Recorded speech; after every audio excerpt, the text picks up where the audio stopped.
Oh, it looks like Precious Piper has found a really sweet box to lay in.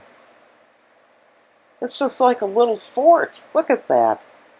She can stay down there, keep her eyes right above the rim, but the rest of her is kind of hidden behind the box.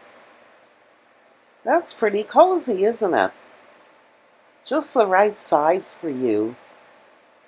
You always know how to put everything to good use, don't you?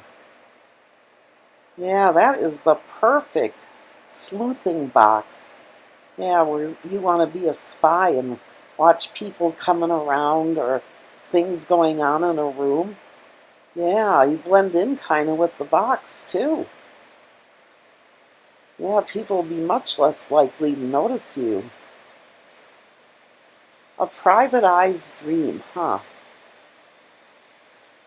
Oh, look at that sweet girl. Yep, just keep up that surveillance. You're doing a great job. Yeah, just look at that. I don't think we could have invented anything better, and she found one for herself. Okay, carry on, Piper.